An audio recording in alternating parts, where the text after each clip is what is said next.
The crack of Maisie's fist against Jordan's cheek echoed through the dim kitchen like a thunderclap, blood splattering on the linoleum floor as Jordan crumpled, her vision blurring with tears and pain. "You're disgusting, a freak," Maisie screamed, her face twisted in rage, kicking her sister's ribs while their parents watched in horrified silence from the doorway. In that moment at 17, Jordan knew she'd never feel safe in her own home again.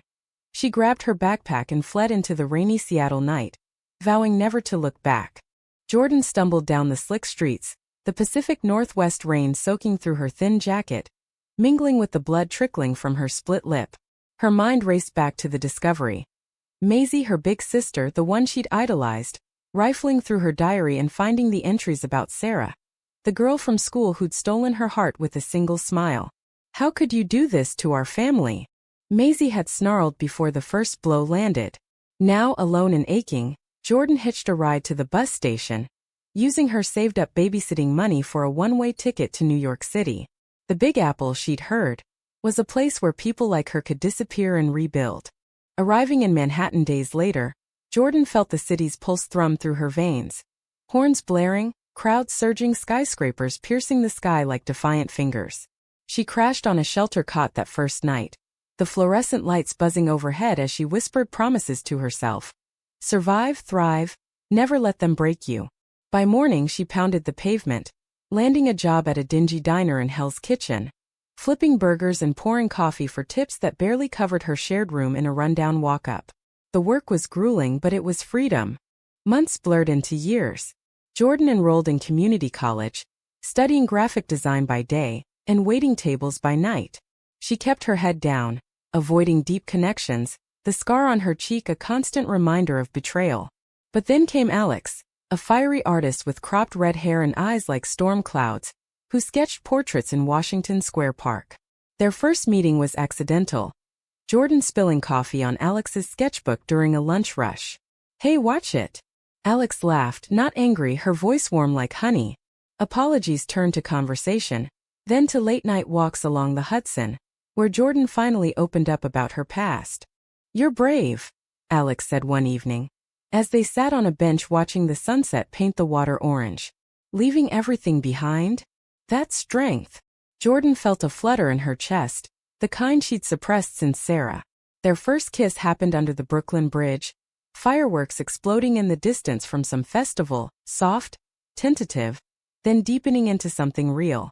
For the first time, Jordan allowed herself to love without fear, their relationship blooming amid gallery openings and stolen moments in tiny apartments. Yet shadows lingered. Jordan's phone would buzz with occasional calls from home, her parents pleading for reconciliation, Maisie silent in the background.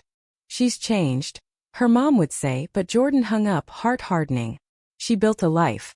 Graduated, landed a job at a midtown ad agency, moved in with Alex to a cozy loft in Brooklyn. They adopted a scruffy rescue dog named Luna, hosted brunches with queer friends, marched in pride parades waving rainbow flags. Life felt full, vibrant, American in its pursuit of happiness. But drama simmered beneath. Alex's ex, a jealous sculptor named Riley, reappeared, whispering doubts into Alex's ear during art scene parties. "Jordan's too guarded," Riley sneered one night at a Soho gallery, loud enough for Jordan to overhear. Insecurities flared. Arguments ensued. "Why can't you trust me?" Alex yelled during a heated fight, slamming the door. Jordan, alone with Luna, cried into the dog's fur, flashbacks of Maisie's violence merging with fresh wounds. They reconciled, of course, love's resilience, but the crack was there, a foreshadowing of deeper conflicts. As years passed, Jordan thrived professionally, her designs gracing billboards across the city. She mentored young LGBTQ+ artists, volunteering at shelters, turning her pain into purpose. News from home trickled in via sporadic emails. Maisie had married a tech executive, moved to Silicon Valley, had a daughter named Lily. Jordan felt a pang, family once so close, now a distant echo. She wondered if Maisie ever regretted that night, but pride kept her from reaching out. One crisp autumn day, as Jordan and Alex strolled through Central Park, leaves crunching underfoot, Alex dropped to one knee. "Marry me," she said, holding a simple silver ring. Tears streamed down Jordan's face as she said yes, the proposal a beacon of hope. Their wedding was intimate, friends, chosen family, vows exchanged under a canopy of blooming cherry trees. "You've healed me," Jordan whispered during their first dance. But even in joy, a subtle tension brewed. Alex's late nights at the studio raised quiet suspicions. The first real storm hit when Jordan discovered texts on Alex's phone. Flirty messages from Riley. "It's nothing," Alex insisted. But the betrayal cut deep, echoing Maisie's rejection. They fought like never before, words like daggers. "You're just like her. Abandoning me when it gets hard," Jordan screamed. Therapy followed, tears and truths unearthed. They emerged stronger, committing to transparency. Their love a testament to forgiveness. Yet fate had more twists. A decade after fleeing, Jordan received a letter. Not an email, but handwritten, postmarked from California. Maisie's scrawl. "I need to see you. It's about Lily." Jordan's hands trembled. Old rage surged. She showed Alex, who urged caution. "Maybe it's time," Alex said softly. Against her better judgment, Jordan agreed to meet, flying west with a heavy heart. Silicon Valley gleamed under sunny skies as Jordan pulled up to a sleek suburban home. Maisie answered the door, older, lines etched around her eyes. No longer the fierce sister but a weary woman. "Thank you for coming," she said, voice breaking. Inside, Lily, 8 years old with Jordan's curly hair, played quietly. Maisie poured coffee, then dropped the bomb. "Cancer. Stage 4. I don't have long," she whispered. "My husband left me. I need you to raise her." Jordan reeled, the room spinning. "After what you did. You beat me senseless." Tears flowed. Maisie sobbed. "I was wrong. Scared. Ignorant. Pleas for her." The plea hung heavy, a crossroads of pain and possibility. Jordan stared at Maisie across the marble kitchen island, the California sun streaming through floor-to-ceiling windows, casting long shadows that mirrored the darkness in her soul. Lily glanced up from her coloring book, innocent eyes wide, sensing the tension. "Aunt Jordan?" the girl asked tentatively, her voice a soft echo of childhood memories Jordan had buried deep. Swallowing hard, Jordan forced a smile. "Hey, kiddo. Nice to meet you." But inside, turmoil raged. How could she forgive the woman who'd shattered her youth? They talked for hours, Maisie recounting her life. The picture-perfect marriage crumbling under her husband's infidelity. The diagnosis that came like a thief in the night. "Chemo's not working," Maisie admitted, wiping her eyes. "Lily deserves better than foster care." Jordan listened, anger mingling with unwanted pity. Back in her hotel that night, she called Alex. "It's insane," Jordan vented. "She wants me to take her kid after everything?" Alex's voice soothed through the phone. "Think about the child. You're not doing it for her.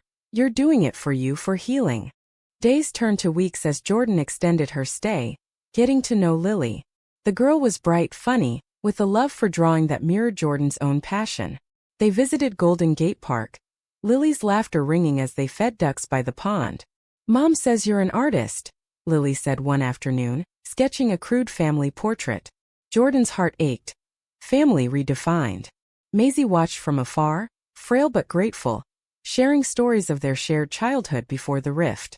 Flashbacks haunted Jordan. Lazy summers in Seattle, Maisie teaching her to ride a bike, braiding her hair. "We were close once," Maisie murmured during a quiet evening. "I ruined it." Confession poured out. Maisie's own repressed feelings, societal pressure, fear of difference. "I projected my hate onto you." Jordan nodded, tears falling. "It nearly destroyed me." Yet, in vulnerability, bonds mended tentatively. Back in New York, Alex greeted her with open arms, but strain showed.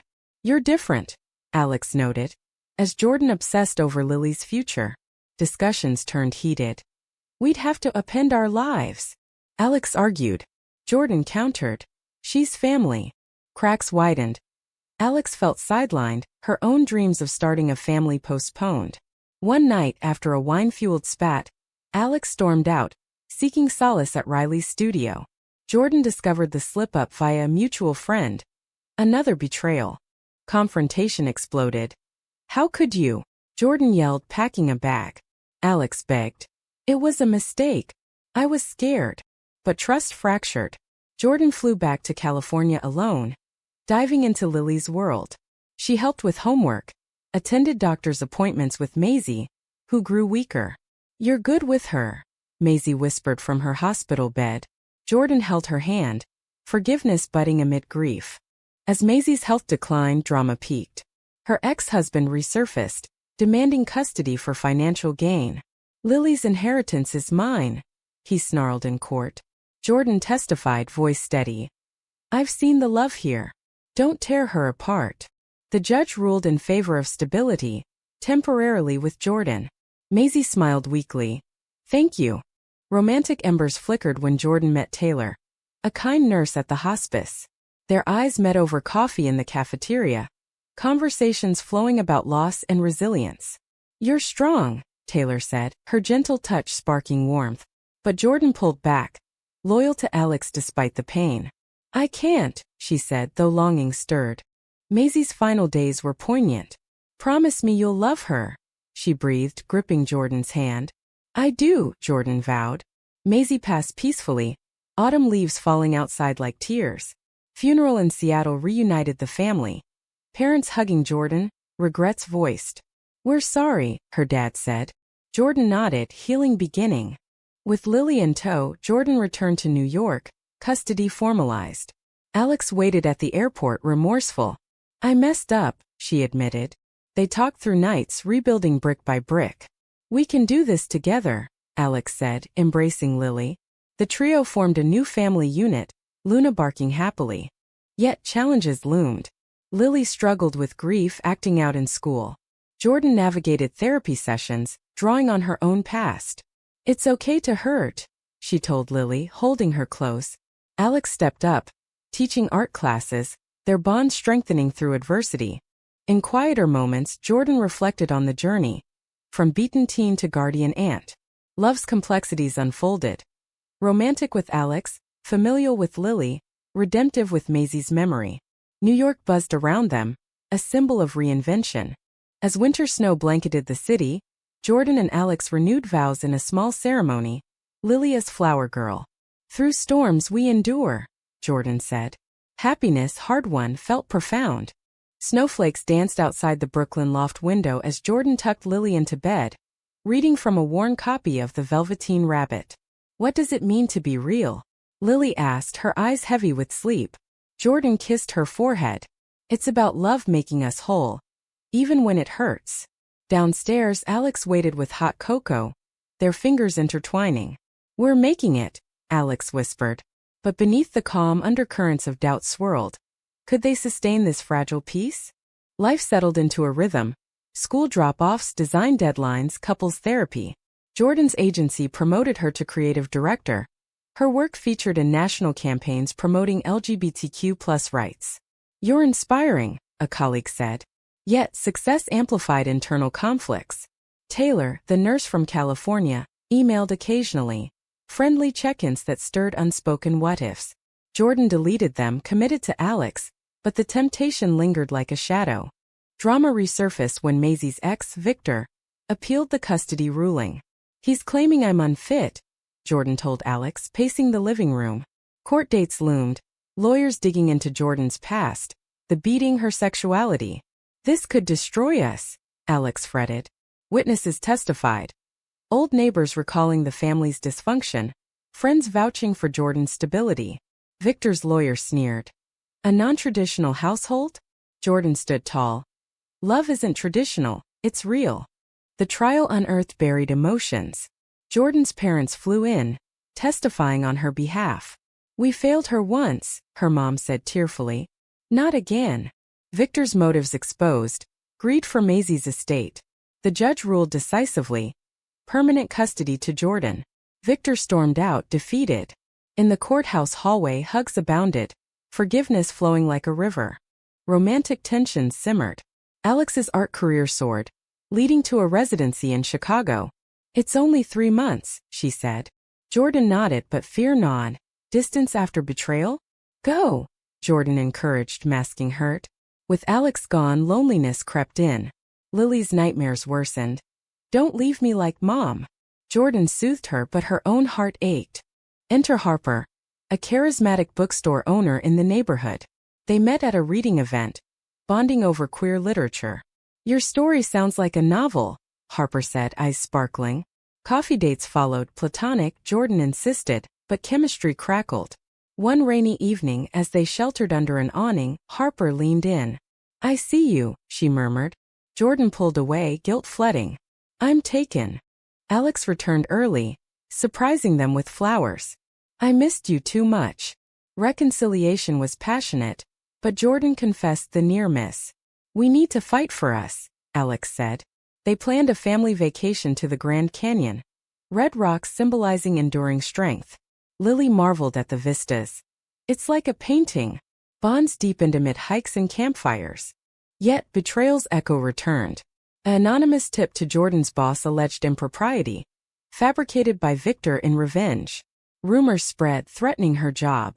This is harassment, Jordan fumed. Investigations cleared her, but stress mounted. Alex supported fiercely. We're in this together. Humanity shone through community. Friends rallied, organizing fundraisers for legal fees.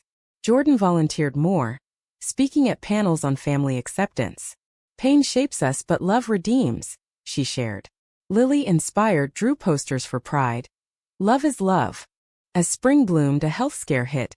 Lily's fever spiking, hospital rush. She's fine, doctors assured, but the fear bonded them tighter. Alex proposed adoption. Make her ours legally. Jordan agreed, tears of joy. Conflicts resolved but not without scars. Jordan visited Maisie's grave, laying flowers. I forgive you, she whispered. Peace settled. In the city that never sleeps, their story unfolded. Drama yielding to depth, romance rekindled, humanity prevailing. Summer heat shimmered off New York pavements as Jordan, Alex, and Lily picnicked in Prospect Park, laughter mingling with birdsong. Catch! Lily yelled, tossing a frisbee that Luna chased eagerly. Alex grinned at Jordan. This is our life now. Yet, beneath the idle, subtle shifts brewed. Lily's questions about her mom growing frequent, stirring old ghosts. Jordan delved into family history, sharing sanitized stories of Maisie.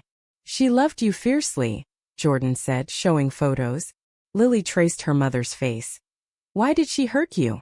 Honesty prevailed. Fear makes people do terrible things, but she changed. The conversation opened wounds but healed them too. Professionally, Jordan's star rose. A TED Talk on resilience, her message resonating. From rejection to redemption, love wins. Applause thundered, but imposter syndrome whispered. Alex's exhibit opened to rave reviews, their worlds aligning in creative synergy. Drama ignited when Riley, Alex's ex, published a tell-all blog post, twisting their history, painting Alex as unfaithful. It's lies. Alex raged. Social media erupted, trolls attacking their family. Jordan shielded Lily, but the scrutiny strained. Why do people hate us? Lily asked. Jordan hugged her. Not hate, ignorance. We rise above. They lawyered up, suing for defamation. Courtroom battles echoed past trials, but unity fortified them. Riley recanted under pressure, apology issued. Victory was bittersweet. Trust in the world eroded slightly. Romantic depths explored. A weekend getaway to the Hamptons, waves crashing as they renewed intimacy. You're my anchor, Alex murmured under stars. Jordan felt complete, love's layers unfolding. Lily thrived, joining a soccer team, making friends. But a school bully targeted her two moms. Freak family, the kids sneered. Lily came home crying. Jordan confronted the school, advocating fiercely. Diversity is strength, she argued. Changes implemented, Lily empowered. Human elements deepened with community service. They volunteered at a queer youth center, Jordan mentoring teens like her younger self. Your pain is power, she encouraged. One girl, echoing Jordan's story, found solace. As fall approached, a surprise. Alex pregnant via IVF. Our family grows, she announced, belly rounding. Joy overflowed, but complications arose. Bed rest ordered. Jordan juggled work, Lily caregiving. Exhaustion tested, but love sustained. High drama. A storm knocked power. Alex in labor prematurely. Hospital dashed through flooded streets. Jordan gripping her hand. Baby Mia arrived tiny but fierce, incubator days tense. She's a fighter like us, Alex said. Recovery bonded them eternally. With 2 kids, life chaotic yet fulfilling. Jordan reflected on the arc, from beaten girl to matriarch. Maisie's plea, once burdensome, now a gift.